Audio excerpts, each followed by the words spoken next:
Hi everyone, I'm Julia LeFevre, and around here we chat about rewiring your brain to lead with clarity, confidence, and impact. Tired of all the old leadership advice? You're in the right place, so let's get started.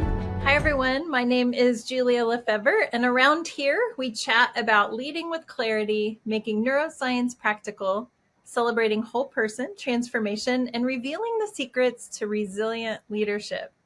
So I have a question for you. Have you ever wondered why so many career training programs leave people credentialed but still unemployed? What if the key to closing the opportunity gap started with treating job seekers like products and launching them with a go-to market strategy? Well, Shelton Banks is here to show us how it's done.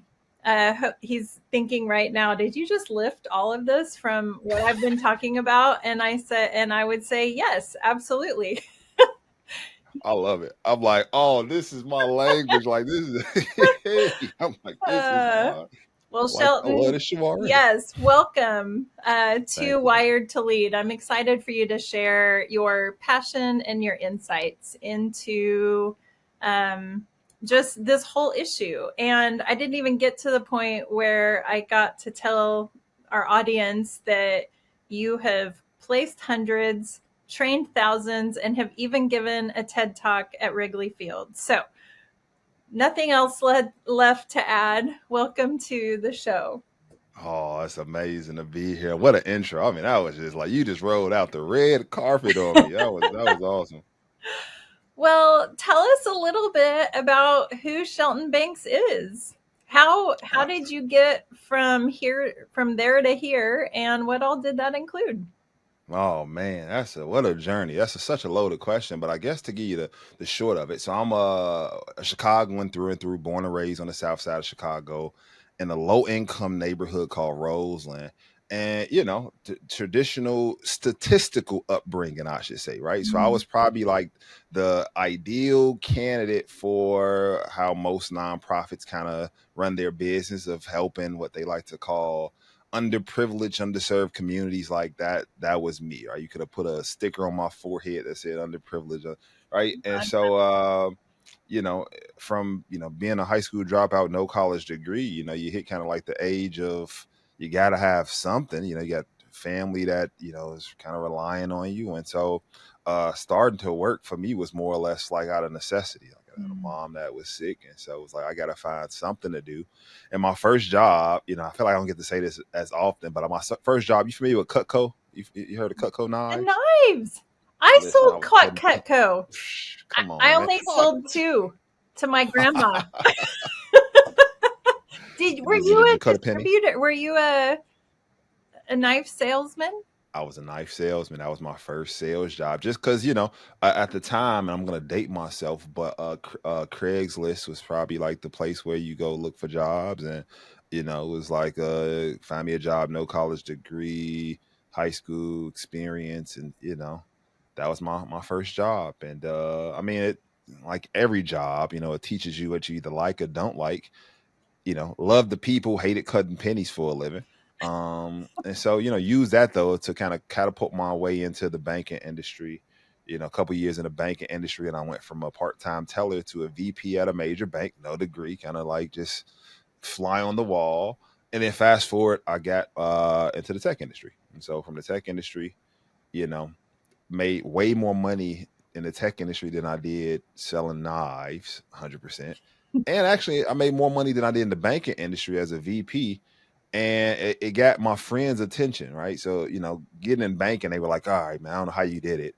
But getting into tech was more so like, man, you are having fun and you look like we don't know what you're doing, but like teach us.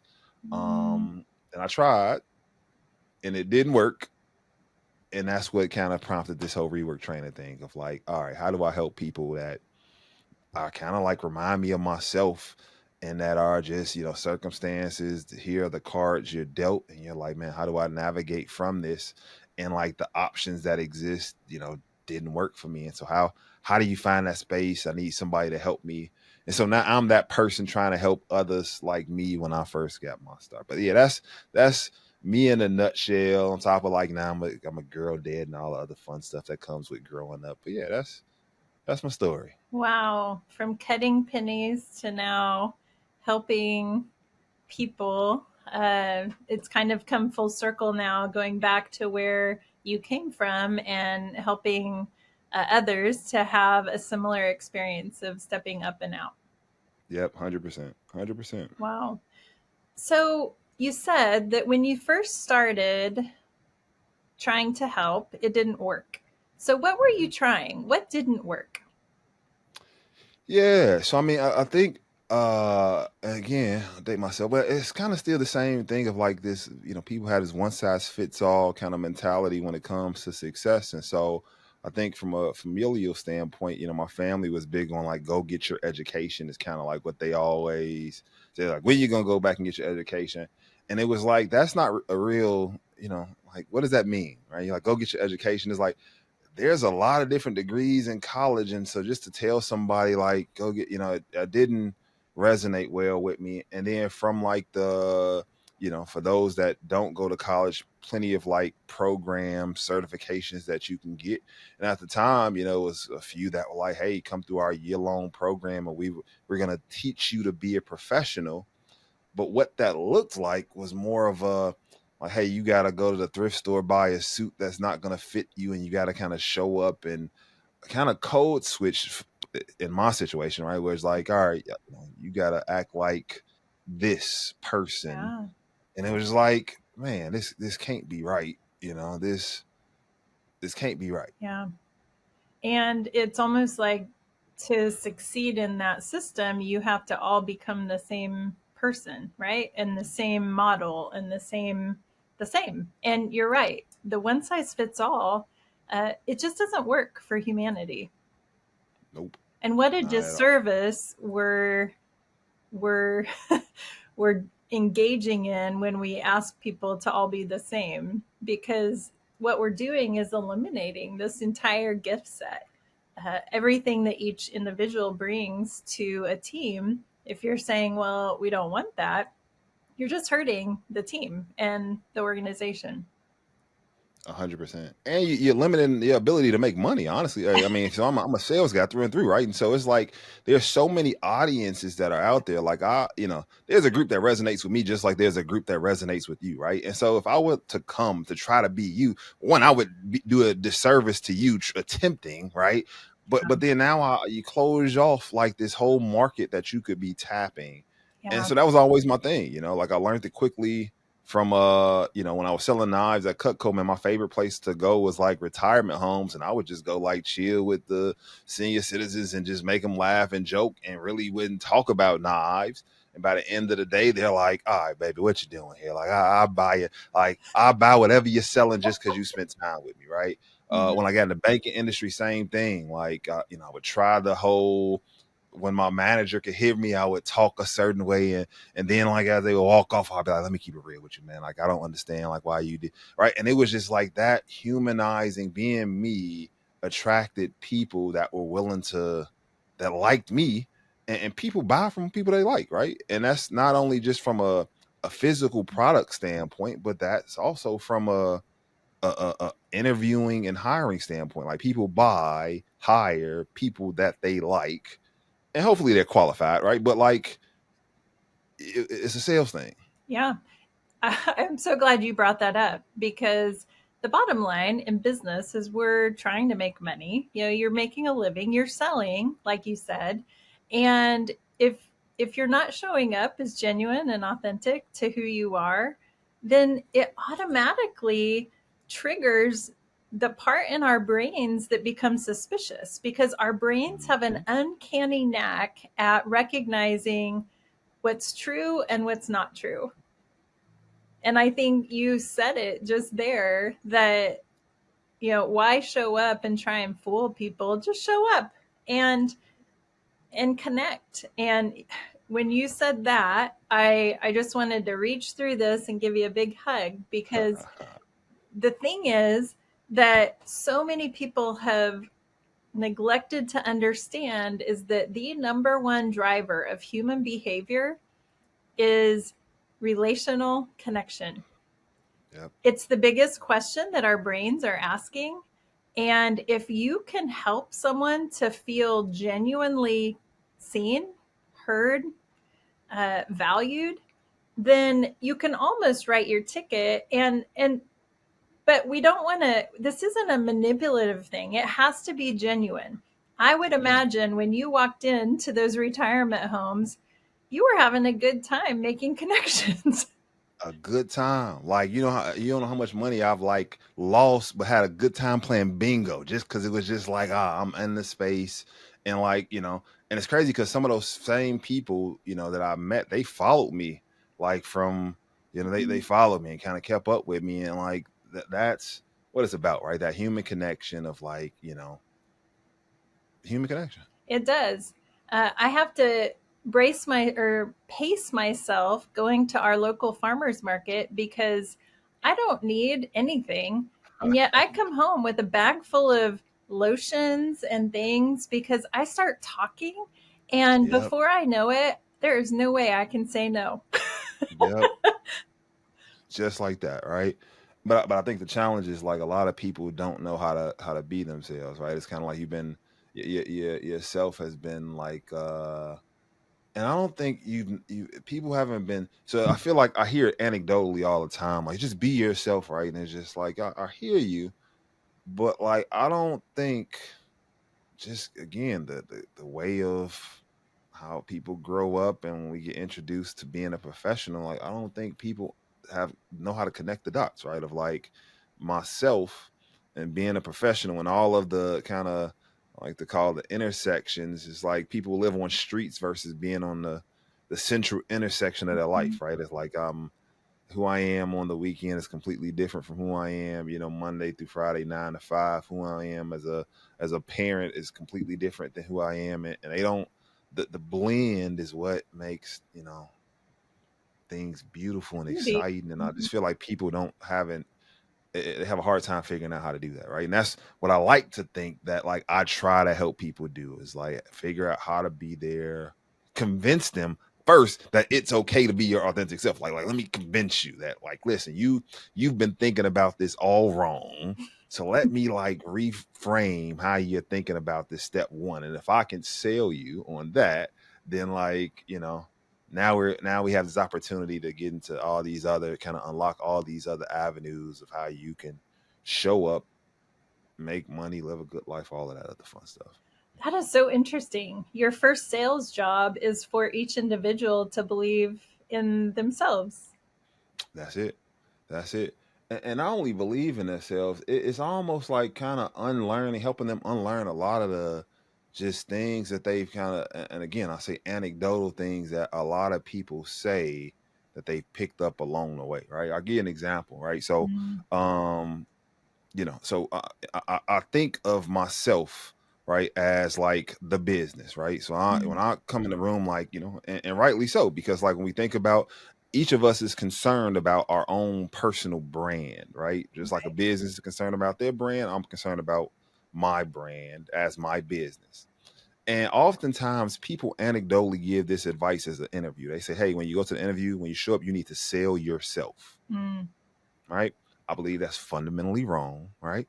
Because I'm like, if you sell yourself, you then have no business left. It's like you're selling the business, right? Like you, Mm. like in order to get this, you gotta understand, like, hey, as a business, what products, what value do I offer, right? What do I bring to the table? Where am I strong at? Where can I uniquely stand out at? And that kind of takes some, introspective takes of yourself. Like, man, this is what I bring to the table, right? This is what I've noticed. This is how I noticed that I've been successful, and now I can apply that to anything, right? I can apply that, Mm. like, me meeting people at a retirement home and getting them to laugh and hang with me. Like, that's a skill. I can apply that to almost anything, right? And so I'm selling that, right? I'm selling this aspect of like, I'm great at doing this. I'm not selling myself. And so I guess reshifting people's thinking of like, Mm. just that one thought alone gets people understanding like, man, I actually, because when you sell yourself, you end up showing up selfish. You end up doing this Ah. whole, I'm a smart person, I'm intelligent, I got 15 years of experience, I know how to do this, I know how to do this.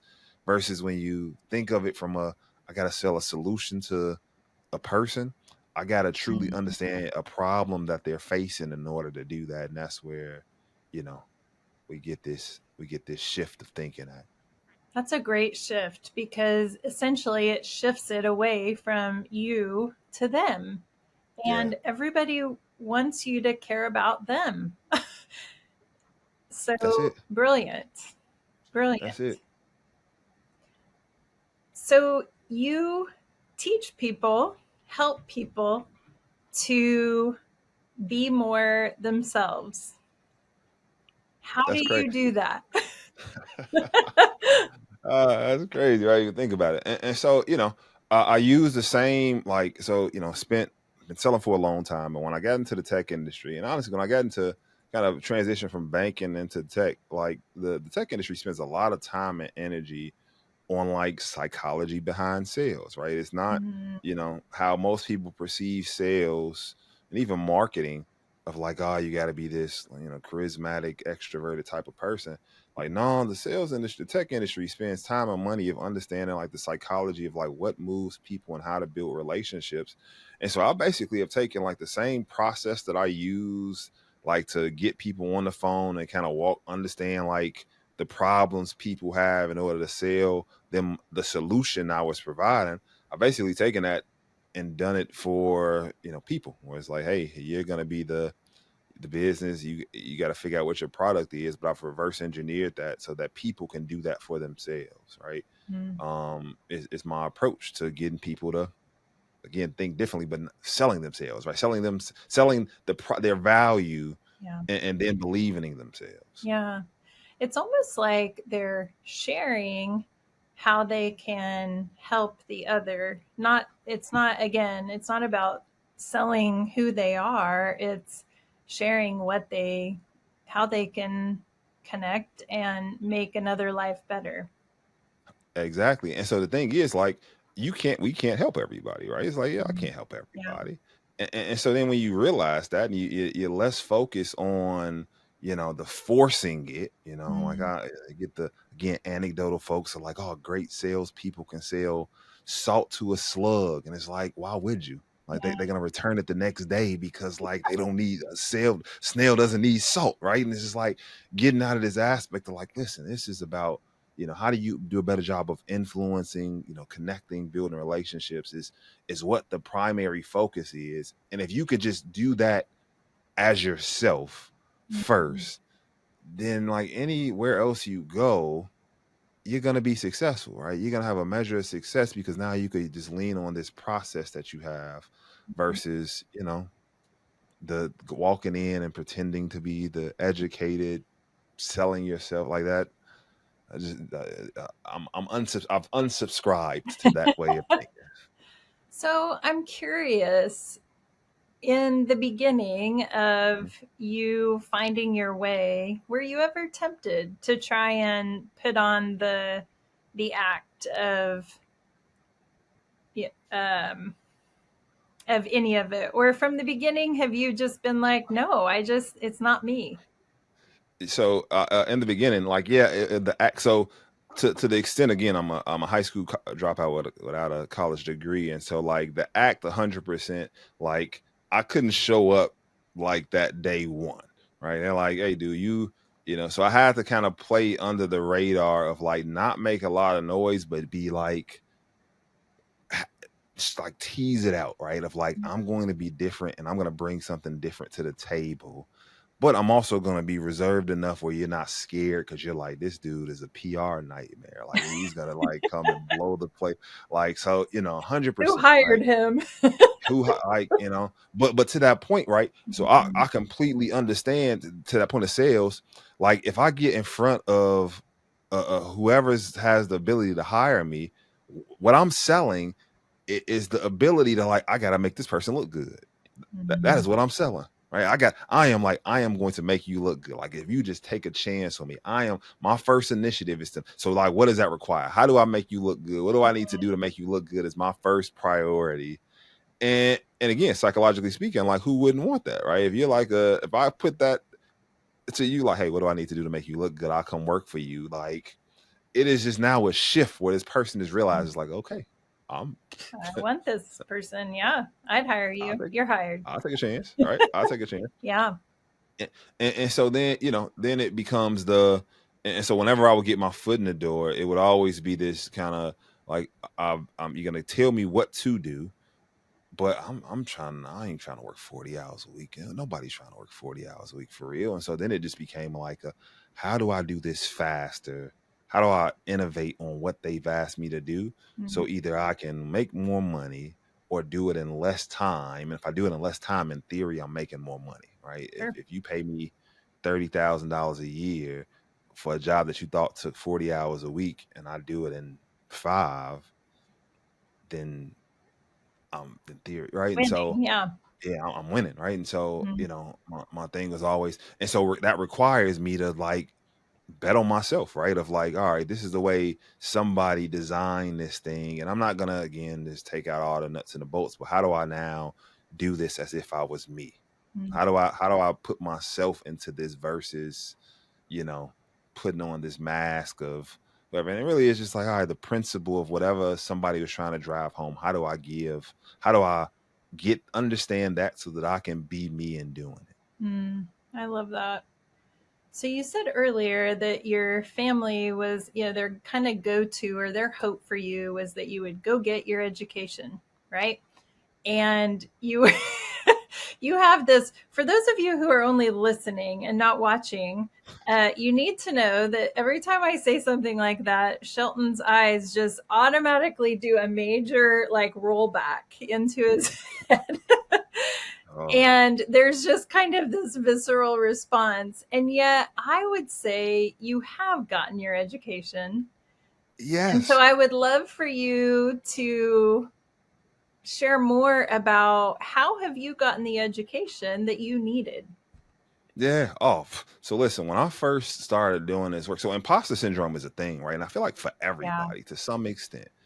And so for me as a person that didn't go to college, my imposter syndrome was like, hey, did I actually miss something by going by not going? Yeah. And so I spent a lot of time like reading books. I mean, I got it's an article that I pulled up that, it was a Google search, like what are 10 books I should read that would be equivalent to like getting a master's degree in business, right? And lots of articles will pop up and say like, hey, if you read these 10 books, you'll probably be better than a person that, That went to went through. school, right? And just got and so like early on and still now, like, to your point, right? Like being educated isn't just a in school thing, right? Like life has the ability to educate you if you let it, and if you like learn the lessons and learn from those lessons and get better, right? Like life has the ability to educate you. And so I would think back to like before this, the current way of how we educate people, like back in the 1900s, 1800s, most doctors was just kind of like it was a practice for a reason because they were practicing, and like you will eventually hope to get it right. And so that's kind of really been my education of like, I'm gonna find ways to, I read a book and I'm gonna find a way to practice it and Mhm. practice what I learn, and I'm trying to get good at it, and I'm trying to like make it me.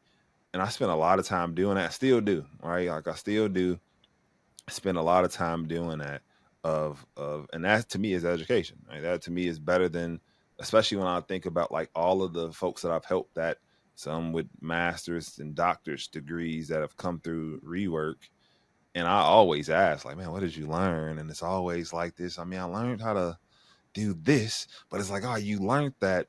It's like you have the knowledge but no wisdom, right? It's not, you don't know how to apply what you have to to doing, right? And so Mhm. for me, I've been always been big on like, all right, any snippet I get, I'm about to figure out how to apply it to something. I'm about to figure out how to actually, and that's education to me. The thing that I love about your perspective is that it's not passive. You did say in the beginning, life has a way of teaching you, but then the rest of your explanation was you going out and looking up the list of books that I need to know.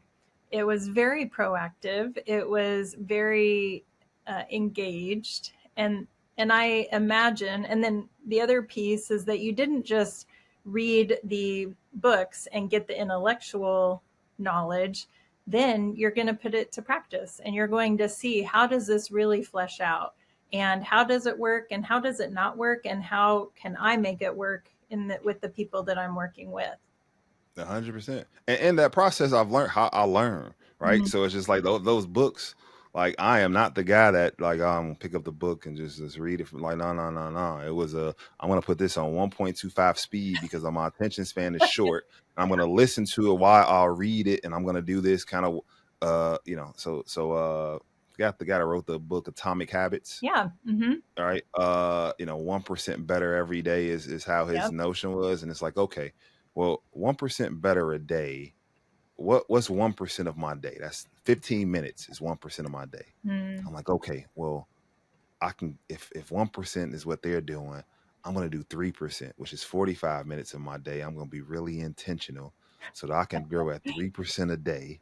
And in this 3% a day, 45 minutes of being locked in, I'm gonna like 1.2 speed. I'm reading to see not for the stories of how the person grew up. I'm like, all right, what principle did you get that I can apply and be learning? As soon as I find it, highlight it, boom, next chapter, right? And I'm like, I'm just crunching information and like, all right, let me go figure out, let me go talk about this, right? Not like the person said it, but let me talk about this, let me make this my own. And just over time, it becomes kind of like the residual growth, right? Like this compounded interest effect, Yeah. and like that changes people versus get a degree and you're just like now it's supposed to be it. Like, come on, be real. Like it's not it, right? Like There's something really powerful about self directed education where you're choosing what you're reading, you're choosing why and how and when. And I mean, your story is just such a great example. And I imagine the more you learned, then the more you learned you wanted to learn. And it just became a domino effect, so to speak. it became addictive. It became addictive, and like, and not just the learning per se, but like the proving wrong along the way, right? Again, I mentioned like this anecdotal, like it's so many anecdotal things that I just hear where people give advice. Mhm. I'm like, that does not apply to everyone. That is not, that is so like I get it. You wanted to create some content and here's one line and you're like, life is like a box of chocolates. And I'm like the guys that like, no, it's not No. all the time. Like life sometimes it's raisins and lemons. And like here's how you think differently, you know. And I mean that's and again, I understand everybody, the traditional way of education is for some people, right? And if it works, Mhm. like more power to you, right? There are some aspects where it's just like it annoys me that I don't have it because there's certain rooms that I have to like. I don't even, I rarely try, but there's certain rooms where I'm like, man, I wish I could go in that room to help other people, but I can't because I don't have the traditional education, right? And so it's Yeah. like, okay, if I can't get in there, I'm going to build a place next door that makes everybody come out and like it's just the other way of thinking about it is I'm this. just going to find, yeah, I'm just going to build my own place and invite who wants to come. Yep, yep. And how Because I mean, empowering is that to not be dependent on external structures that you can't change, and to just create a system that you get to thrive in? how oh man, like I wish everybody could be here, right? And that's the goal, right? The goal, like the vehicle of like the nonprofit is just a vehicle, right? Like like eh, the goal is to get people to this place, right? Of like, I feel empowered. Where it's just like, if I lose my job, all right, so what? Like, then I'm about to go get another one. Like, I'm about to go do some work, and I'm about to make some money, and like, I'm gonna make some money, and then go hang with my family, and it's not gonna be like this. What do they call it? This kind of scarcity mindset, or like I gotta hold on. Like it's like I'm about to just go help some people, and by thinking this way, I'm gonna make some money, and my life is gonna be balanced, and I gotta work hard. So I'm not selling like the fluffy, like, oh, Yeah. like, no, it's gonna be some hard work. Hmm. You gonna earn your sleep, but you also gonna earn what you eat. You gonna earn the vacations you take. You gonna, Yeah. I wish more people, you know, that's the goal, to get more people there. Could experience it. Absolutely. So, when you were dropping out of high school, any chance you would have thought you'd be addicted to learning? Man, when I was dropping out of high school, any chance? Yeah, I mean, I think so, right? Because like I didn't necessarily want to drop out per se. Like it was one of Mm, those like, all right, man, somebody gotta put food on the table at the time. right. And I understood the odds of like not dropping out of high school. It's not gonna look good. And so for the longest time, nobody knew. Like nobody knew I was a high Mm, school dropout. Like I was like still finding ways to just like sucking in. Yeah. yeah, like I was, cause I had, friends, and it was like I got to keep pace with these folks. Mm, And so while some of them were going to college, it was like, okay, well, if they're in college right now, I need enough experience, so I need to work hard so that I can like when they get out of college, I can like keep up, right? And so mm, then some of them got out of college, they were struggling to find jobs, and it was like, okay, I'm pacing, okay, you yeah. know. And for the ones that did get jobs, it was like, okay, they got this job, what do I need to know to get Mm, there, right? Or at least like, who do I need to talk to? Who do I need to help and make look good so that I can like know what I need to say and if I couldn't do it at one place, all right, I'm going to get this information so that I can go do it at another place, right? And so, yeah, addicted. Yeah, probably wouldn't have said I was going to be addicted to like the education aspect, but it was just like, I'm going to be addicted to winning. I'm gonna be working addicted to hitting away. the goals and. I was just gonna say, you're not competitive at all, are you? Oh my goodness! Like I am like, and it's balanced to some. It's gotten better, right? Because I was the guy, and not always, but like if you're like Shelton, you can't do this, and I will set aside some time to prove you wrong, right? Like I will set aside some time to prove you wrong, and so a lot of that was kind of like again this internal motivation of you know even now, like if I need some of it, like I'll find arguments to to to pick, right? Or like and it's just like, oh, okay, like I needed some motivation today, so I go, I just needed to pick a fight to get I'm gonna pick a, myself going I'm again. you know. Of like, oh, you said I couldn't do this, right? Like, oh, I didn't even say that. And it's like, oh, that's what I heard. So I'm just like, now we're, Oh, uh, people are saying, watch out for Sheldon today. He needs a fight. So, and it's always a good one, right? It's always like I'm gonna challenge. Like it's always somebody that's like I'm sticking to. And I guess the nonprofit industry that I'm here trying to mm, help people has plenty of fights for me to pick, and that's why I love, right? Where it's just like the nonprofit industry is kind of like this 100-year-old, industry that's like, hey, we have this way of doing things, and mm, this is how we train folks, and this is how this program should look, and workforce mm, development has this really 1960 feel to it and so when I walk in the room, it's like a group of people that are like, this is how we do it. It's just like, oh yeah, okay. I'm not doing it that way, right? And you know, oh, it's that is time the for an fight to pick. upgrade. Hmm. It's time for an upgrade.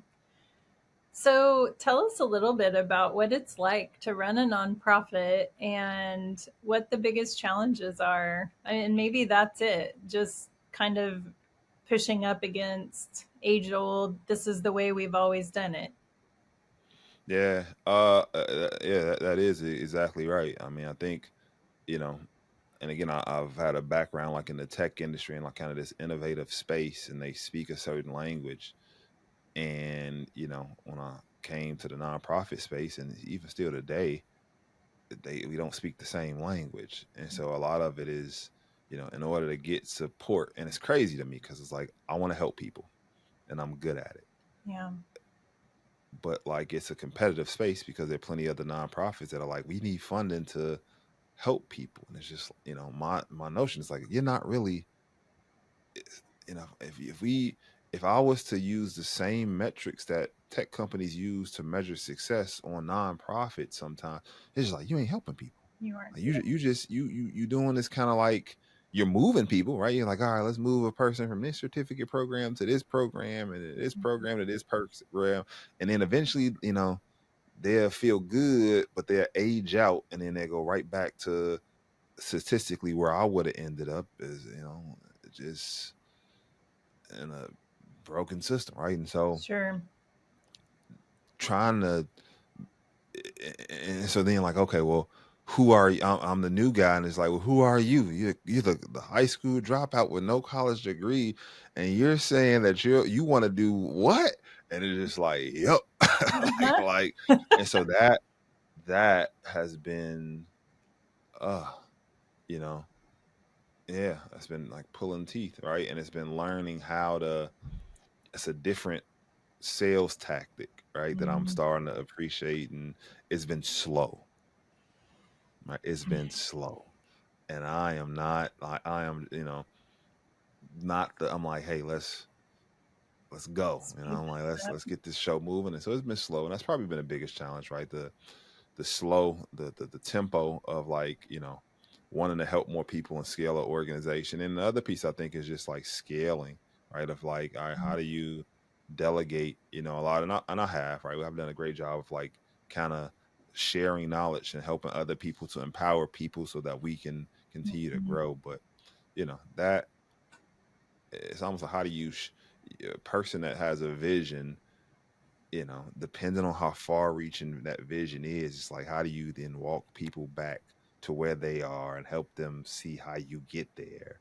Yeah. And so communicating that in a very lethargic space is just like, you know, it's like somebody watching the Jetsons and you're like, hey, I'm gonna do this. Watch the Jetsons in 1995. This is what we're gonna do, and they're like, oh, okay. And so yeah, it's probably my biggest challenge, right? Like the communicating to the right folks to get the reaction that I need to continue to move the needle forward. Yeah.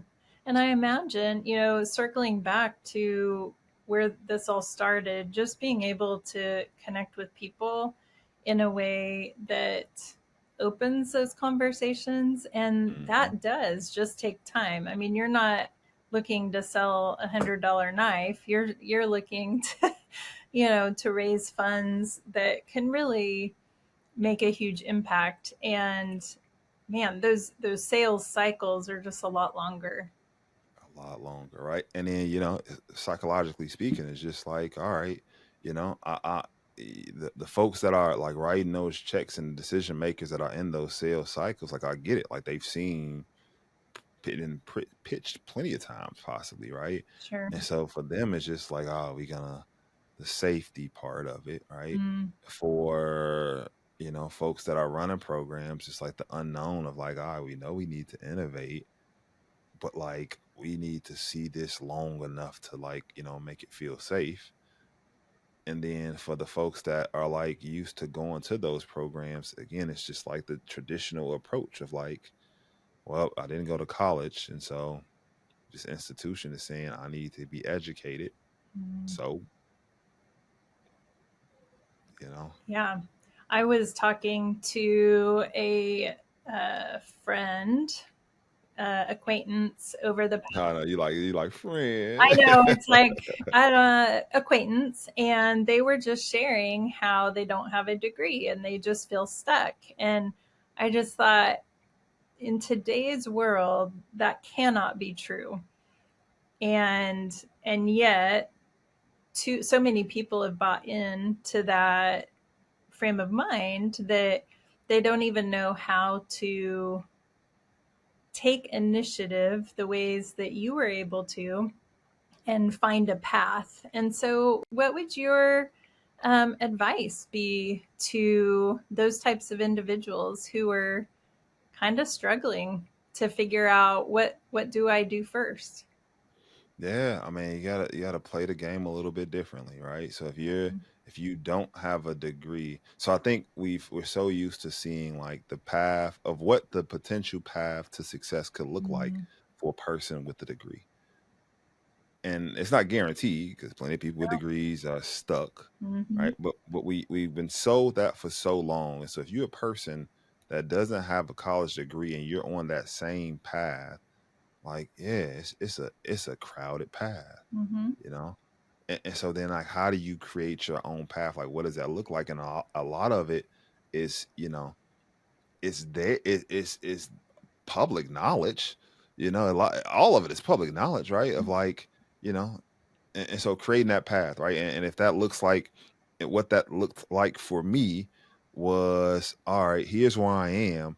And I found every job description that I wanted, like, here's where I want to be. And I found every job description of like, here's the path to get there. And on each job description has like, here are the bullets Mhm. of what you need to know. And I was just like surgical, like, all right, I'm about to figure out how to do this bullet point. And then I'm about to figure out how to do this next one. And I like would master all the bullet points and I would go into the role. And that's what I would like, hey, I can make you look good because I know how to do all of this. And then once I got in, I went to the next job description that was a step up, and it was like, all right, I'm about to figure out all I these gotta bullet learn points, this. right? And that became the path that I created for myself, right? It became because I knew how to do those things like me and not like, you know, the instruction manual that you just read told you how to do, right? Like I knew how to, and so for you're stuck, like, hey, go, you know, Mm. you got to create the path, and sometimes that means like you may not get paid right away like you want, right? Like sometimes it's the slingshot effect of like I got to take a step back and learn this skill somewhere else on like a mom and pop shop just so I can figure out how to do this. I can get educated on how to Yeah. do this, right? And I just educated, but I can get the wisdom and experience of like learning Mm. so that I can now say I can do this, and now I can go to this next And do place, right? it. Mm-hmm. Versus believing the hype of whatever TikTok, Instagram, YouTube influence your follower that's saying like, pay me $500 and listen to my pro like Gym. You know what oh I love is that you turn job descriptions into a syllabus. You go to college and you have a syllabus that tells you all the things you're going to learn, the books you're going to read, and we can do that for ourselves. you could do it and then with AI it's even easier. It's just like, hey, I need to learn how to use a CRM, chat GPT. What are the 5 books of things I need to do that are free that'll help me learn how to use a CRM, right? And it's just like, great, gives you the list, and it's just like, great, who can I talk to like that will let me practice doing one of these bullet points so that I can get the experience. Oh, come on. It's so much easier nowadays. So, what is the one thing that you're finding that people need help with as you are training and equipping the next generation of workers? What's Yeah, what's the core characteristic that you are seeing that is needed? the storytelling. Ah, okay. Yeah, storytelling. Right. There's one question that's asked at every interview. You know what it is? Tell us about yourself. That's it. Right. And it's just like, what do you say? Mm, And like, people have, again, all these, they have lived experience of them as a person. They have professional experience, and like people just don't know how to put the two together. And so you either get a version that's just like too personal, or you get a version that's too scripted. textbook, yeah. And so then, like, how do you blend the two together, knowing that like this question matters not for you know, the question matters not for like a test. It's for the person that's asking you, because they're like, I'm about to see you for, if I hire you, I'm about to see you for the next at least year every day. And I at least kind of gotta want to know if I like Like you you. just a little bit. Like I gotta kind of get, and I gotta make this. I'm about to make. If I'm a hiring manager, I'm about to make a decision that will affect me for at least the next year, and I'm about to make this decision in 45 minutes, maybe an hour 30. And so like you don't got a lot of time, and if your story, it's like, here's the preview to a movie, and your preview is just like, I don't want to go see that movie. Like, you just thought that movie was horror. This is a horror movie, and I work at Disney. Like, like, This is you know, disappointing. Yeah, everything on paper looked good, but then in person, like this just isn't. And you're right. The hiring manager, we spend the most time with the people at work.